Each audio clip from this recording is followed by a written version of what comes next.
এবার চন্দননগরে গ্রেপ্তার পাকিস্তানি নাগরিক। গত ৪৫ বছর ধরে চন্দননগর কুমির মাঠ এলাকায় স্বামী ও সন্তানদের নিয়ে থাকতেন ফতেমা বিবি। পুলিশ সূত্রে খবর, ১৯৮০ সালে ট্যুরিস্ট ভিসা নিয়ে বাবার সঙ্গে ভারতে এসেছিলেন ফতেমা। ১৯৮২ সালে চন্দননগরের এক বেকারি মালিক মুজফ্ফর মল্লিকের সঙ্গে বিবাহ হয় তাদের ২ মেয়ে। মেয়েদেরও বিয়ে হয়ে গেছে। তবে পুলিশের স্পেশাল ব্রাঞ্চের খাতায় ফতেমা নিখোঁজ ছিলেন ভিসা নিয়ে আসার ১ বছর পর থেকেই। কাশ্মীরের পহেলগাঁওয়ে পর্যটকদের উপর জঙ্গি হামলার পর পাকিস্তানি নাগরিকদের ভারত ছেড়ে চলে যাওয়ার নির্দেশ দেন ভারত সরকার। এরপরেই যারা পাকিস্তান থেকে ভারতে এসে রয়ে গেছেন তাদের খোঁজ শুরু হয় নতুন করে। চন্দননগরের কুমির মাঠের পাশে মসজিদের পিছনে মুজফ্ফর মল্লিকের দোতলা বাড়ি, আর সেই বাড়ি থেকেই আজ ফতেমা বিবিকে গ্রেপ্তার করে পুলিশ। এতদিন পর একজনকে বিদেশি নাগরিক হিসেবে গ্রেপ্তার করায় রীতিমতো হতবাক এলাকাবাসীরা। আইনি জটিলতা কাটিয়ে ফতেমার মুক্তি চাইছেন তার পরিবার। পাশাপাশি ফতেমার পরিবারের দাবি, পাকিস্তানে তাদের কেউ নেই, যারা আছে সবাই ভারতে। ফতেমার স্বামী ও মেয়েরা জানান, হুগলির নালিকুলে বাড়ি ছিল ফতেমার পূর্বপুরুষদের, সেখানেই তার জন্ম। পরে কাজের সূত্রে পাকিস্তানের রাওয়ালপিন্ডি চলে যান ফতেমার বাবা। সেখান থেকে ৮০ সালে ভারতে আসেন। বর্তমানে ফতেমার বয়স প্রায় ৬০। পাশাপাশি ফতেমার স্বামী জানান, তার স্ত্রী চন্দননগর কর্পোরেশনের ১২ নম্বর ওয়ার্ডের ভোটার। তার আধার, প্যান কার্ড সবই আছে। ভারতের নাগরিকত্বের জন্য আবেদন করা হয়েছে, কিন্তু এতদিনেও তা হয়নি।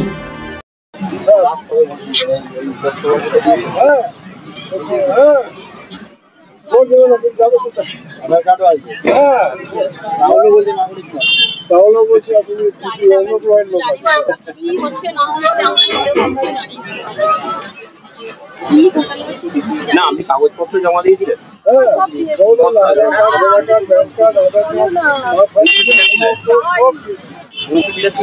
ওনার একটা ২টো মেয়ে আছে, তাদের বিয়ে হয়েছে, তাদের সন্তান হয়ে গেছে। আরে ৩০-২৫ বছরের ওপরে, এখন নতুন করে এগুলো আবার তুলে কিনা? যেগুলো কেন্দ্র সরকার এই কাশ্মীরের ঘটনার পর বললো না যে যারা পাকিস্তানি নাগরিক তাদের দেশে ফেরত যেতে হবে, তো ওনার ভারতের নাগরিকত্ব না থাকলে তো ওনাকে ফিরতে হবে, এরকম একটা ৩০-৩৫ বছর হওয়ার পর তার যদি ২জন সন্তান থাকার পরও এখন তাকে, ওনার তো ওখানে কেউ নেই, কার কাছে যাবে? ওনার তো সারাটা জীবন এখানে কেটে গেল। এখন পাকিস্তানে উনি গিয়ে করবেন কি? ওনার তো দেশ এখন এইটাই। এত বছর পরে এইগুলো নতুন করে সব এখানে আছে। ওনার তো জীবনটাই কেটে গেল এখানে। নতুন করে এখন ওনাকে পাঠিয়ে উনি তো ওখানে পুরো অসহায় হয়ে যাবে। এতদিন পরে ওনাকে কেন এটা করা হলো সেটা প্রশাসন বলতে পারবে। এগুলো নিরীহ সাধারণ মানুষ যারা আছে তাদের এই হ্যারাসমেন্ট গুলো সম্মুখীন হচ্ছে না। আপনাদের এখানে তো এতদিন থাকতেন, আপনাদের কি কখনো মনে হয়েছে যে আমরা পাকিস্তানি? না না না না না, ওনার এরকম কোনো মেন্টালিটি করে আমরা তো অ্যাকচুয়ালি জানতামই না উনি পাকিস্তানি। আমরা তো প্রথম শুনছি। আর এই পাকিস্তানি ওনার কোনো মাথা ব্যথাও নেই। উনি এখানে এতদিন ধরে আছেন, হ্যাঁ এখানকার নাগরিক। ওনার মনে হয় ভোটার লিস্টে নাম আছে, সবকিছু আছে। শুধুমাত্র মুসলিম হওয়ার জন্য যদি তাকে এখন এইভাবে হ্যারাসমেন্ট করা হয়, এগুলো তো ঠিক না। পুলওয়ামায় যেগুলো ঘটেছে সেটা হচ্ছে সব থেকে দুঃখজনক ঘটনা। যারা দোষী তাদের কঠোর শাস্তি হোক। হ্যাঁ, পহেলগাঁওতে যেটা হয়েছে তাদের কঠোর শাস্তি হোক। কোনো ইন্ডিয়ান মুসলিম এটাকে সমর্থন করে না। কিন্তু এখন এই সুযোগে যদি সাধারণ মানুষগুলোকে নিয়ে, যারা হয়তো রিসেন্ট এসছে তাদেরকে পাঠিয়ে দিচ্ছে, ঠিক আছে, কিন্তু যার সারাটা জীবন কেটে গেল ওখানে, তাকে এখন পাঠিয়ে গেলাম, তাদের ওখানে কেউ নেই, সে ওখানে গিয়ে অসহায় হয়ে যাবে। যদি পাঠানো হয় উনি কার কাছে যাবেন? ওনাকে যদি পাঠানো হয় উনি যাবেন কার কাছে?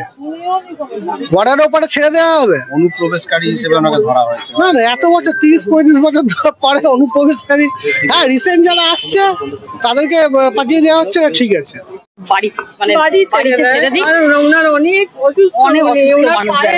অপারেশন করতে বলেছে হাঁটুতে, আর কিছু নয়। আমরা রিসেন্ট ডাক্তার দেখিয়েছি, তাকে যেন ছেড়ে দেওয়া হয়, আর কিছু নয়। দেখুন, প্রশাসন কি বলতে এটা জানি না, প্রশাসনের কাছে কি ইনফরমেশন আছে। তবে এখানে তো বিয়ের পর থেকে বিবাহিত জীবন এখানেই কাটাচ্ছে। মুজফ্ফর মল্লিকের সঙ্গে তার বিয়ে হয়েছে, আজ তো নয়, তাও প্রায় ওনার 2টো বড় বড় মেয়ে, 2টো মেয়েরই বিয়ে হয়ে গেছে। 2টো মেয়েরই বিয়ে, তাদেরও বাচ্চা কাচ্চা হয়ে গেছে। বর্তমানে উনি ঠাকুমা হয়ে গেছে, দিদা হয়ে গেছেন। তো এখানেই আছে, আমরা গৃহবধূ হিসেবেই ওনাকে জানি, আর বাড়িতে সর্বদাই আমরা ওনাকে দেখতে পাই। ওনার শ্বশুর মশাই জানবেন চন্দ্রনগরের একটা প্রখ্যাত বেকারি আশা বেকারি, সেই আশা বেকারির উনি মালিক ছিলেন, উনিও মারা গেছেন। তা আশা বেকারি বর্তমানে নেই, ওটা বিক্রি হয়ে গেছে। তো যাই হোক, এখানে গৃহবধূ হিসেবেই ওনাকে আমরা চিনি বা দেখছি আছে। তা আমরা এই ব্যাপারটা শুনেছি, দুঃখজনক ব্যাপার। এবার বাকি পুলিশের কাছে যদি কোনো ইনফরমেশন থাকে, আমার তো মনে হয় ওনার বাড়িতে আরো যারা মানুষজন আছেন তাদের সঠিক তথ্যটাই পরিবেশন করাই দরকার প্রশাসনের সামনে। প্রশাসনের সামনে কোনো কিছু না লুকিয়ে সঠিক তথ্য, সঠিক ঘটনা, সঠিক বিষয় বললে জিনিসটা হালকা হবে, প্রশাসনের বুঝতে সুবিধা হবে। কেন যে যত লুকোবার চেষ্টা করবে তার সে তত বেশি কিন্তু পেছন দিকে পেছিয়ে যাবে।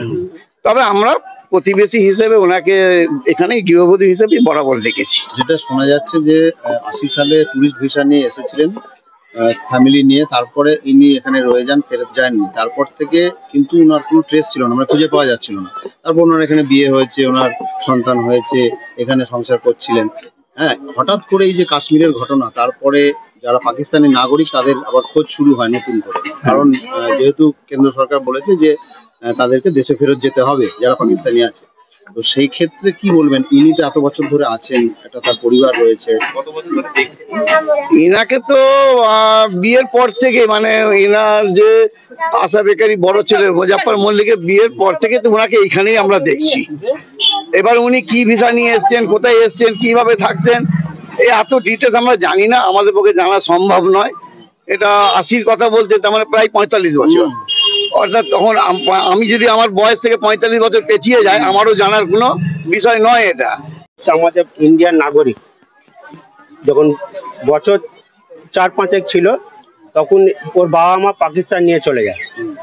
নিয়ে যাওয়ার পরে ওইখানে যখন বড় হয়ে উপযুক্ত হয়ে যায়, তখন ওখানে আপনার মা বাবার আবার ভিসা করে নিয়ে আসে, টুরিস্ট ভিসা নিয়ে আসে।